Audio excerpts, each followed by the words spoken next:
Windows 10 also has a number of different user experience enhancements, and we want to be familiar with this in order to work in Windows 10, to support users on Windows 10. And so let's take a look at some of those options. The first is your task view. Now let me I'm going to open up a few different programs here. Open up the Windows Store, we'll open up Weather. Okay, we got several different programs now opened up. OneNote.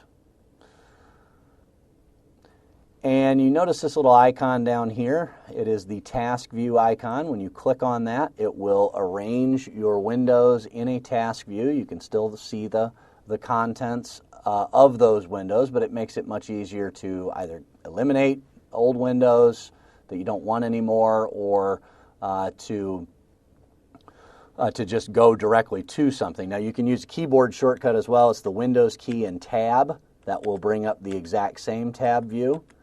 Okay, and then you can move to the particular program that you want to deal with. Okay, so that is your task view option. Notice also with that, I had the ability to create a new desktop. So when you create a new desktop, you can technically create as many as you want. Then you've got separate virtual desktops. Now when I go to, let's go back to that.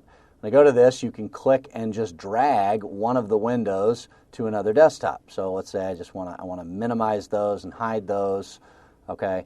Now notice what's going to happen. If I just do Alt-Tab, it's only going to tab between the different desktops. It acts like those other programs are no longer running. Okay. If I do Windows Tab to the task view, well then I can see the additional desktops. I can click over, and now this desktop will, allow me to click between those. Okay, so that's your virtual desktops. You want to close them, that's fine. If you close a virtual desktop, it will close all the programs within that desktop. And some of the programs don't work maybe the way that you would think they would. So let's just say I want to go to google.com here. And then I go back to this task view. I go over to the second desktop, and I open up Windows Explorer, Edge. And this Edge did actually, it was basically going through and acting like I've got two separate versions of the browser open. And that is, in fact, what I have, right? Because I've got browser A here and browser B session here.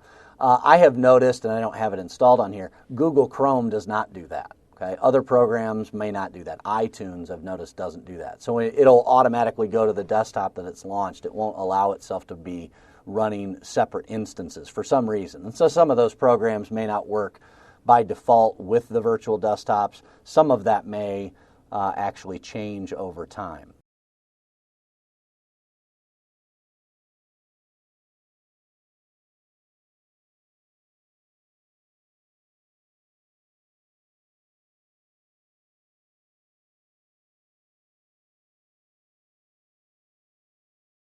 All right, let's look at the Snap Assist capability. Let me open up the Word app.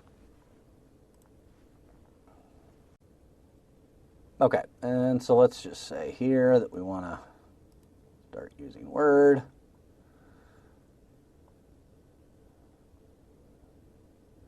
And if I want to drag this, snap it to one side of the screen, notice what happens, okay? So as I snap it, then over here we've got suggestions. Okay, what are the other programs that you'd like to snap? And so you can very easily and quickly place programs side by side.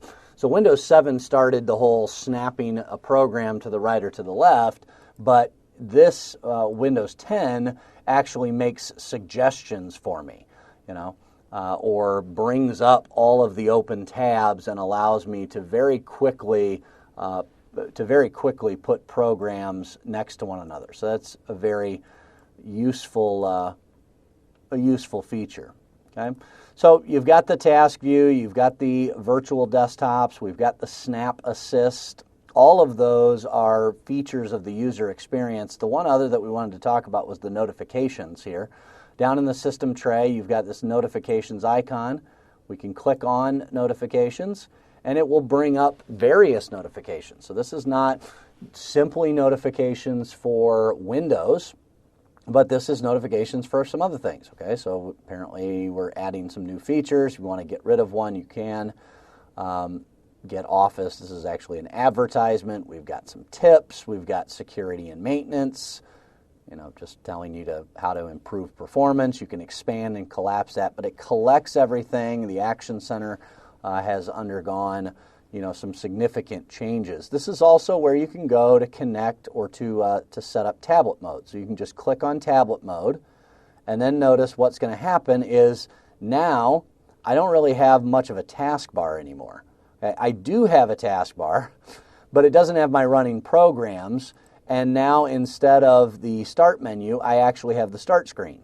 Okay, so that's what tablet mode is going to do for you. You can just click and click away, and now I'm back out of tablet mode. All right, so it makes all of those changes for me. And then there are clearly some other settings here as well, but I primarily wanted to look at tablet mode and then the notifications. Now, mind you, if I have Facebook installed or Twitter installed or other social media apps, those notifications will actually show up over here by default as well. Now, you can prevent apps from doing that, but by default, this area is going to contain all sorts of notifications. So the Action Center has changed quite a bit.